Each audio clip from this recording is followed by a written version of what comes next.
Hi friends, myself Aniket Vishnu Renavikar, Assistant Professor, Center for Distance Education, Shivaji University, Kolhapur. Today we can learn the lecture on Principles of Planning or subject Principles of Planning Principles. Before planning, a structure or the planner collects the all relevant information such as climatic conditions, site location, to understanding the present and future requirements of the owner and also the existing bylaws, etc. and tries to adapt the principle of planning. There are various principles of planning, but the main important are 10 principles of planning that we are required. The first is aspect, second prospect, third is ruminance, fourth is grouping, fifth is privacy, sixth is circulation, seventh elegance, eighth sanitation, 9 orientation, and 10 economy. First part is a aspect. In the aspect of the building, in that the building should be in a position to get maximum benefits of natural light or sunlight or natural gifts of the sunlight, fresh air, scenery, etc. To achieve this, we can arrange the doors and windows are placed in external walls to derive benefits of sunlight, wind, etc. Different rooms are placed in accordance with the activity in the room. Aspects are depends upon the direction of sun, breeze, and rain. Next is the prospect. Prospect means position of doors, windows in external walls of structure, so to reveal desired views at the same time. In this, windows enable to enjoy view of gardens, mountains, hilltops, sunrise or sunset, which can be further enhanced by providing vista. In this, a vista is an unframed segment of a view. Prospect can also be achieved by providing projecting windows. Such windows not only provide pleasing appearance but also the help in concealing.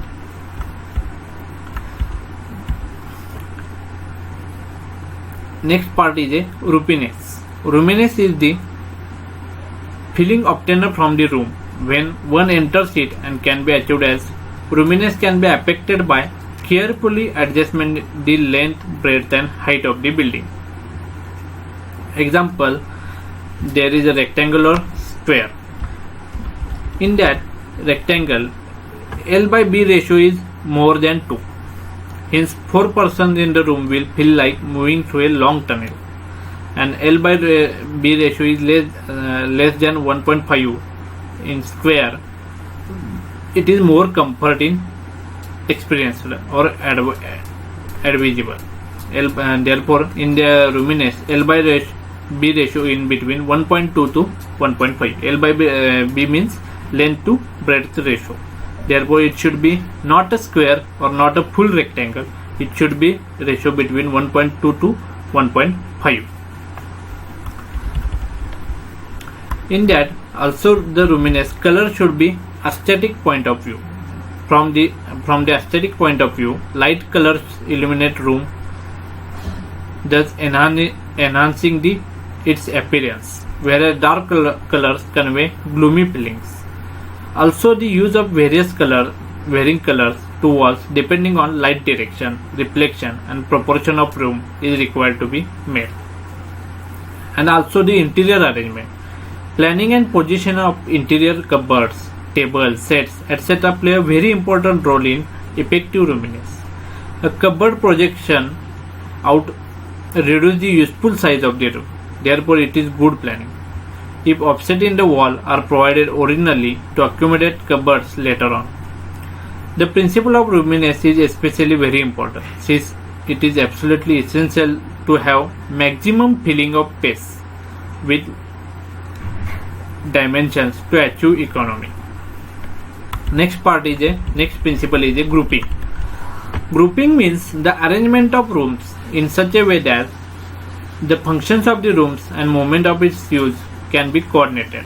It helps easily in performing various functions in sequence. For example, administrative department of hospital, factories and office building should be centrally located, preferably on a ground floor, so that the various departments will have an easy access to it. Next example, a kitchen should be near dining room. It should be preferably away from living room. This helps to lady in the kitchen to perform multiple functions with lesser strain.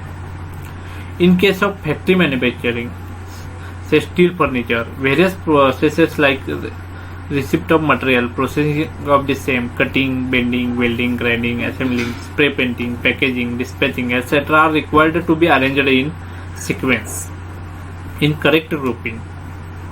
It affects the circulation, privacy and sanitation. Next part is the privacy. Next principles of the planning is a privacy. It is the one of the important principle in planning of a building, and more so in respect to residential building. Privacy of a part or all parts of the building from another building. Example, swimming tank or an indoor hall will require privacy from adjoining building. This can be achieved by properly planning entrances, raising compound walls, planting closely spaced tall trees, providing lowers, jelly, etc. Privacy from one room to another is supreme important in bedrooms, bathrooms, WC, urinals, strong room, safe deposits, vault in banks, cabins of top executives, etc. This can be achieved by proper grouping of rooms, position of doors suitably. It will be noted that if door is placed at the center of the shorter side, more privacy is lost than if the door is kept on one side. If the door is placed at front one side of the larger wall, more privacy is achieved. Privacy can also be achieved by providing screens, hanging shutters, vertical sun breakers, etc. Access from bedrooms to bathrooms and WC should always be independent. Providing a curtain wall in front of doors of public toilet avoids direct view of closing and opening of door from outside. For better privacy, staggered openings are prepared. Next part of the planning is a circulation. Circulation indicates movements inside the building in the horizontal or vertical directions. For horizontal circulation, it depends on the functions of the rooms, that is living, dining, kitchen, should be interconnected by passage, corridors, etc. The passage should be short and wide, otherwise they will increase travel distance and obstruct movement. To have free movement in the corridor, the doors should be not open in corridors. For better circulation, staircase should be centrally placed as possible. Also, the use of foyer is made in public building. Next is vertical circulation. It is the next point is vertical circulation. It is the movement in vertical direction from one floor to another floor and can be achieved by the use of staircase, ramps, lifts, escalator, passages. Staircase should be well illuminated, well ventilated, and must satisfy minimum requirements as regard trade, rise, handling, etc. Next principle is elegance.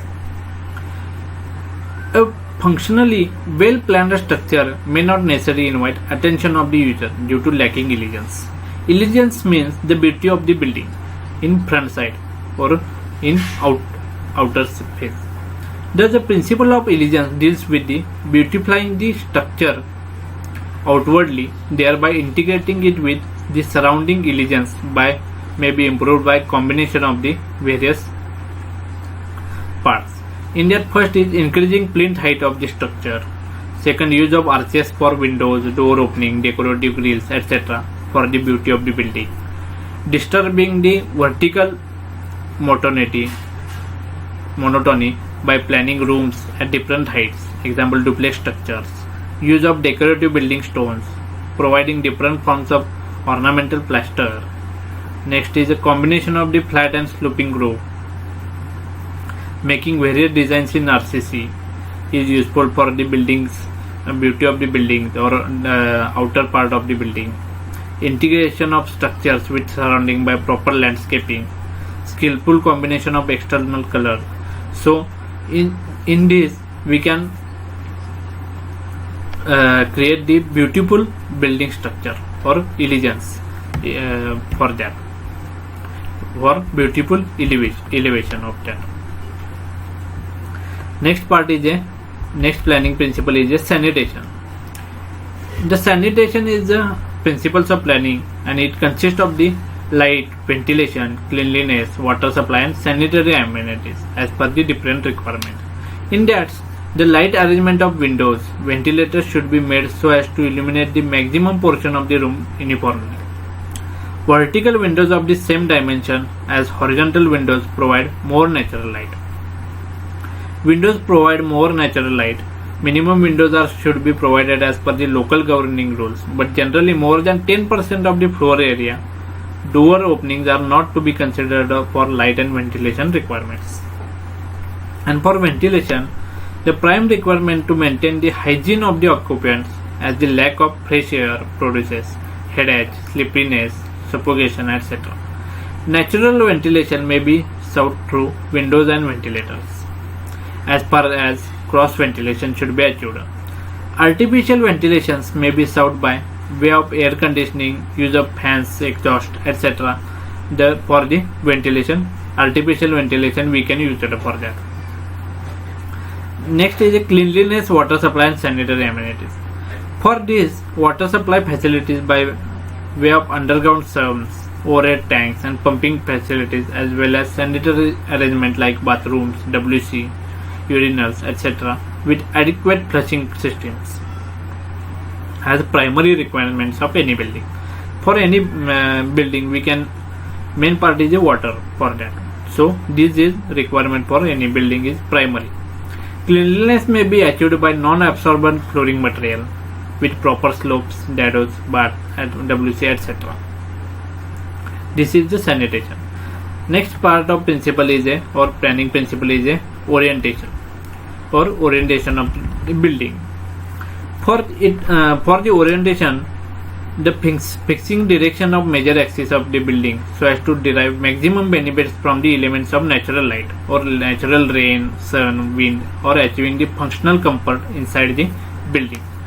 If the length of the building is in the east-west direction, the orientation is north-south orientation. Is very important principles of planning, since only after orientation desired aspects can be achieved. Poor orientation increases operation and maintenance cost. For optimum orientation, the building should receive maximum solar radiation in winter and minimum in summer.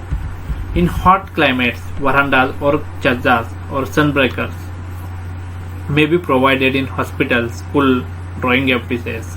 Library should be located on north side, that is long sides of this should face north, whereas south and west side should be protected by verandas. Verandas should not be facing north side. It is also important for that. To reduce the intensity of sun rays, tall trees may be planted. In that, wall of minimum area may be provided on east and west side. Rooms occupied through the day placed on north and bedroom on west. From ventilation point of view, the height of the house should not be more than twice of the width of the street. It is also important for this. These are the various orientations of the building which are useful for the planning of the any building of that. Next main part is the economy or practical consideration of the building planning. Any planning would fail if the cost incurred is not considered. However, a structural requiring less investment initially may prove to be costlier in the long run due to high maintenance costs. Although one constructs house during his lifetime, a costly structure may not be practically feasible. Hence, an optimum policy should be framed where functional utility, comfort, as well as cost of the structure is included. For practical consideration, like scope of the future extension without dismantling or damaging strength and stability of the structure, feasibility of converting a room for overlapping purposes, etc. should be considered. These are the economical considerations for building planning. Today we see all the 10 principles of the planning. We can see the various principles in that: aspect, prospect, roominess, grouping, privacy, circulation, elegance, sanitation, orientation, and economy. We consider these principles before planning any building or any structure. So we can use all these planning principles for any drawing or building planning. So friends, today we can stop here. Any doubt or any query of this session, then you can mail the following mail ID: cd_multi@inishivaji.ac.in. Thank you very much for